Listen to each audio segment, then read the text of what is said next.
Thanks for joining me. This is Danny, and welcome back to my Real Tech series. This is episode number 3, in which we are going to be playing with the Aqua Munda mod.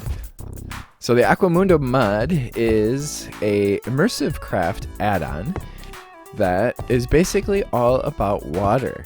We're going to be using the mod mostly to produce fresh water in order to hydrate our farms, because we cannot use just regular old vanilla water to hydrate farms because, you know, water from the ocean is too salty, water from the rivers is too dirty, and so on and so forth. So we're going to need to make ourselves some fresh water. And then we also have in this pack, we have integration between Aqua Munda and Tough as Nails, so that we'll be able to use the water from Aqua Munda in order to give ourselves some water that we can drink that will be clean and fresh, and it will hydrate us better than out of the ocean or some puddle in the world. Aqua Munda does have a few other features too. It has a very nice cooking mechanic, a very immersive cooking mechanic that allows us to like make fires in the world and put pots on top of them and cook soups and things like that. And it's actually pretty fun and neat. And we may take a peek at that today as well.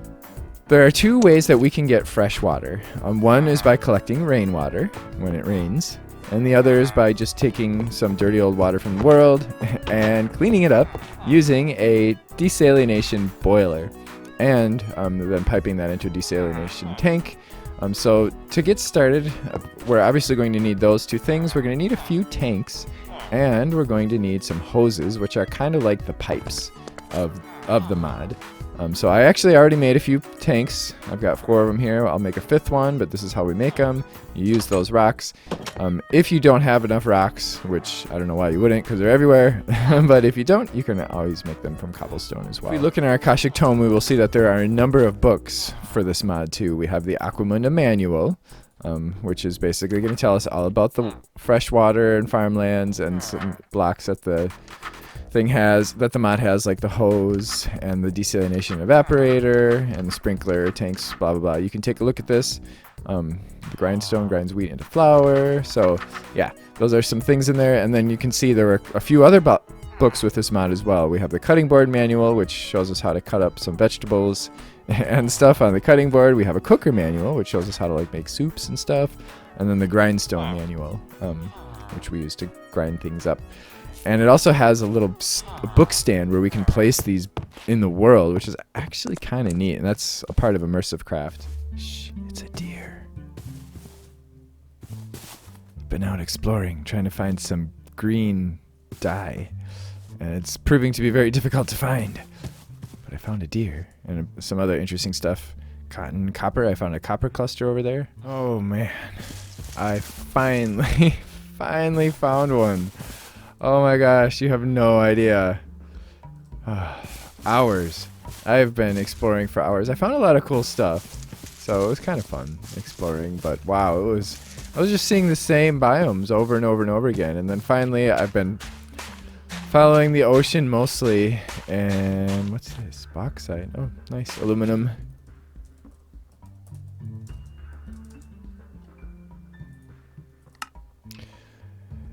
And I saw what looked like just drier biomes in the distance, savanna. I think that's probably a savanna plateau from the ocean. And I went inland a little bit, and then I saw this village. I haven't explored the village yet because as soon as I got to the village, I saw this. Ooh, this is a very, very hot desert. Oh my gosh.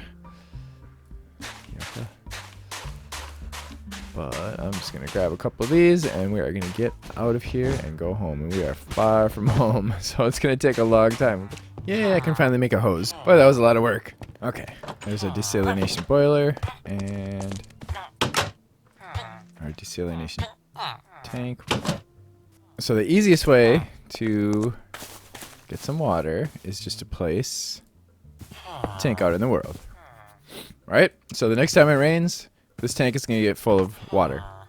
Well, not full of water, but it'll get water as it's raining. Oh, look, our tropical gardens are spreading. Actually, let's move this. Now, there's one problem with this method, and that is that...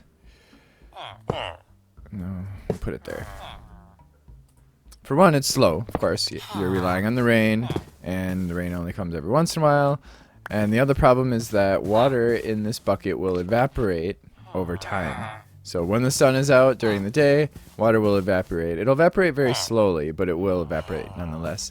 Unless we cover it up, if we put a block above it. But if we put a block above it, then it's not going to be able to collect rain. So actually, I'm going to have, I guess we'll have 2 buckets here collecting rain. 2 tanks. And then what I'm going to do is I'm going to have a couple tanks that are maybe over here. Look out, you guys. No, look out. Get out of the way. Maybe here, here, and there. Okay, so that's going to be like our storage buckets, and above those, we are going to place some blocks. And that's basically going to be like our permanent water storage. Right? So these guys will collect rain, and then this hose is basically our water pipe, and they do kind of respect gravity, so you have to kind of place them so that these pipes, or these guys, are up above, and then it's going to drain the water down into this. And now if it would only rain. It doesn't look like rain. Okay, so we're going to go with our other method, and that is the desalination boiler and the desalination tank. We're actually going to need another tank. You know what? I'm just going to steal one of these for now.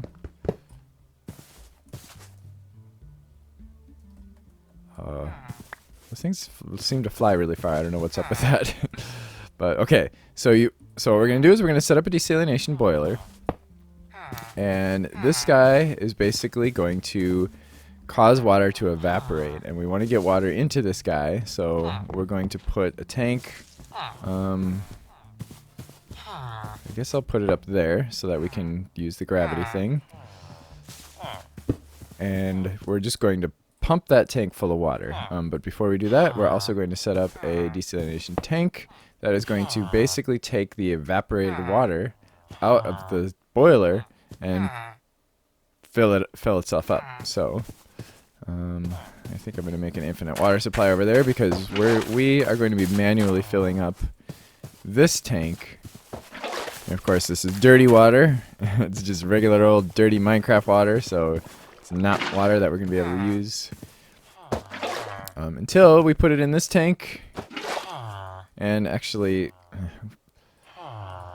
you can't see how much water is in that tank, but we can see we already have some water in our desalination tank. So our desalination boiler is already starting to make us some fresh water. So now we can take a hose and put it here, and that water will go into here. Now this guy is really slow, but we can speed it up by putting a bunch of sticks underneath it and burning those sticks. So because of ImmersiveCraft, we can just right click to place sticks in the world. I can shift right click to place them all, and then hit it with a flint and steel, and that will speed up our desalination boiler, although the sticks are consumed in the process. So like if we break this right now, we'll see we still have 8 sticks, so none of them have been consumed yet. But eventually, little by little, it'll consume the sticks. Yay, I finally got my first fresh water bucket. Nice. It took a while. I actually moved things around a little bit here to give it a little bit more gravity. It didn't seem like it was going in there, and sometimes the water was going from this bucket. It seemed like it was going back into that bucket. So now that I got this working, I'm going to extend my buffer of water here.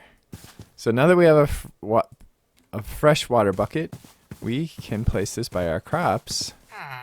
And as you can see, when we hover over this soil right now, it's saying no fresh water nearby. So this soil is actually not hydrated, but putting that there will hydrate it. So that's the first thing we can do with this. Now in this pack, oh, I got another one. Yay! In this pack, we also have integration with Tough as Nails. So I can take either a canteen from Tough as Nails, which I'm actually working on making. I need to make some leather from that fish. But we can also take 3 water bottles. And actually, let me just drink this.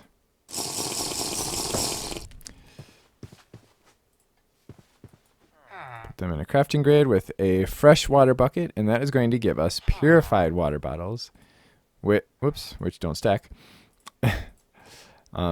which are going to give us more water points. Actually, we'll wait until our thirst debuff is gone, and it won't give us a thirst debuff.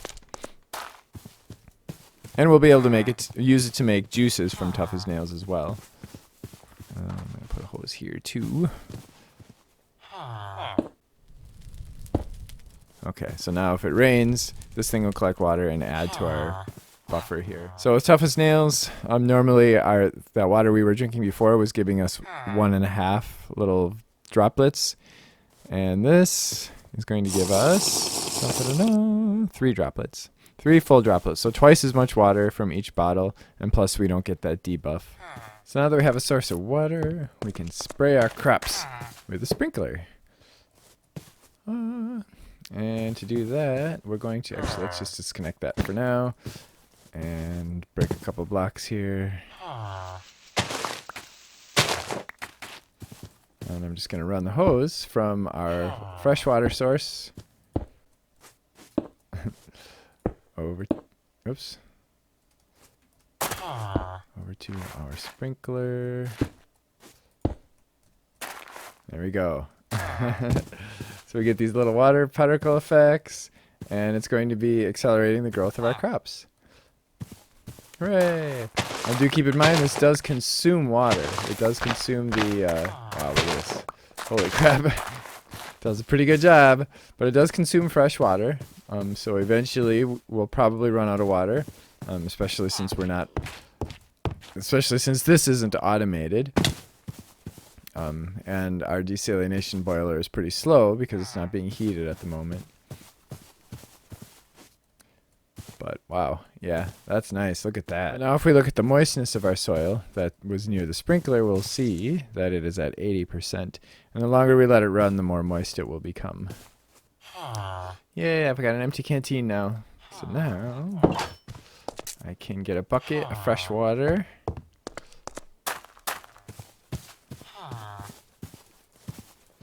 There, I can put it in a crafting grid with a canteen, and I get purified water.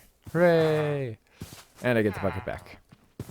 So now I can carry 3 servings of water with me at a time. Nice. The books in ImmersiveCraft, you can put them in these little book stands and read them in world. It's actually kind of cool. It's not necessarily all that practical, but like all of the Aqua Munda books and the ImmersiveCraft books, if we, let's see, Shift Q, we'll throw just the book we're looking at out of the Akashic Tome, and then we can put it in there, and then we can page through the book and click on the contents and learn all about stuff.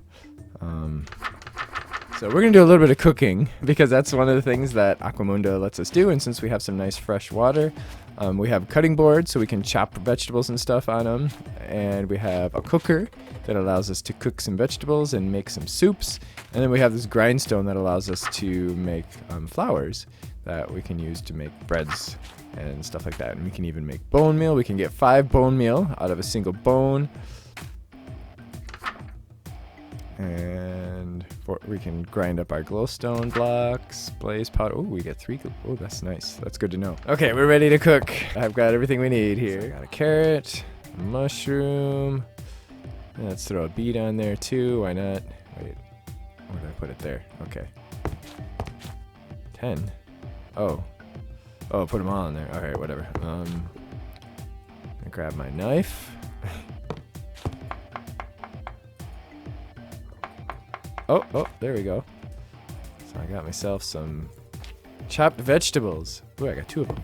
I'll put them in here, put one of them in there, and we'll put some sticks down below. This is the cooker. I put some fresh water in there from our freshwater setup. Actually, I'll shift right click and that'll place them all on the ground. Burn it up with a flint and steel and let it cook for a while. It's going to look a little different when it's done, and then we'll be able to grab a bowl. And you can do this with carrots. I actually have a bowl of carrots here. You end up with a cooked carrot dish. As you can see, it's quite nutritious. If we try to pull this out prematurely, we're going to end up having to start all over again, but the water's going to start boiling soon. And then after the water's been boiling for a while, then the stuff is going to cook. Once the water starts boiling, we can put a whole bunch of stuff in there. Like as soon as this is done, we can put a carrot in there or whatever, and it'll cook it up right away. But waiting for it to boil takes a little bit of time. We do want to make sure that we don't run out of sticks down there, so if we want to, we can always add more sticks to our little pile of sticks. Hopefully it'll start boiling. Oh, we can see little bubbles happening. And eventually it'll start making some noise. This is a grindstone over here, by the way. We're supposed to be able to grind flour in here, but it doesn't seem to be working. You're supposed to be able to put wheat in there, and then you get flour. When I was doing it, I kept getting, you cannot grind this. But I was able to grind something else.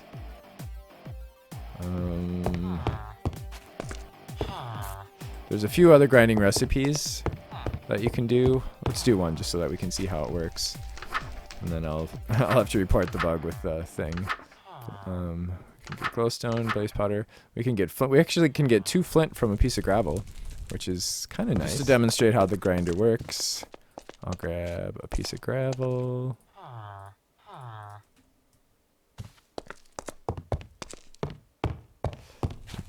Put it on the grinder. Let's close that. Get out of my way. Oh, no. This is the cupboard. How come I can't? There we go. And then you just click it and it rolls. Grinds it up. Oh. Oh. What happened there? Oh, there we go. Vegetable soup dish. Hooray. Too bad I'm not hungry. I'll just put it in the cupboard for now. Apparently we can do like 2 recipes in there, and then we have to go get some more fresh water. I wish the flour recipe would work though, because it's actually kind of fun to make. Because what you do is you take a wheat and you put it in the grinder and you grind it up and you get flour. Just the same way we did that other thing, but it says you cannot grind this. And then you take your flour and you put it, how does that work? Right, you take your flour and you put it on your cutting board with a rolling pin, and then you right click on the cutting board with a rolling pin when it has the flour on it, and then you end up with dough, and then you take your dough and you put it in the furnace. This is the ImmersiveCraft furnace. It is a immersive furnace. You right click to put the fuel in there, and it has, none of these things have any GUI, so like let's say we wanted to make some cobblestone or whatever. Let's just do 8. I mean, we want to make some stone. I'll put 8 stone in there. And that's the input side. The output will be over there. And then, actually, just to make sure we don't waste any fuel, let's just put 1 charcoal in there. And then you do need to ignite it then. So we're going to use a flint and steel. And we light it up. And now it's cooking. It's actually going to produce a little bit of pollution too, because we have pollution in the realms. And you can see we've got our stone over there. Hooray! So that was our fun with Aqua Munda. Had a little bit of ImmersiveCraft today. I hope you did enjoy that. If you do have any questions, comments, or ideas, or whatever, feel free to leave them in the comments section below. In the next episode, we're probably going to get started with Tinkers, I think. Actually, let's take a look at our clipboard. So we did Aqua Munda. Hooray! Wait, what? Yeah, Aqua Munda's done. So we have a good source of water, and we're set. We're set with that. So we're going to be set with our crops, we're going to be set with our drinking water, and I don't know whether we're going to be doing much cooking over here. This was mostly just for fun. We're going to have lots of other food options in this pack, so but this will be a nice fun option for us to play with. In the meantime, I am going to work on adding nutrients to these, so the next version of the pack, these foods from Aqua Munda will have nutrients. That will give us nutrition in our little nutrition mod thing here. So next time we're probably going to play around with Tinkers, get ourselves a few weapons. Maybe we might even start playing with Construct's Armory, and very soon, very, very soon, I want to get into mine colonies. And we did get some diamonds, but I want more. So I'm not going to check that one off yet. I really want to find a diamond vein, and it's getting to be nighttime. Oh, it's a beautiful sunset. But that's it. I do hope you enjoyed this. It's a dark night. Looks like it's going to be a very dark night. The moon must be a new moon tonight. And I hope you enjoyed this. If you did enjoy it, don't forget to click the like button and to join me next time. Thanks for watching. Bye.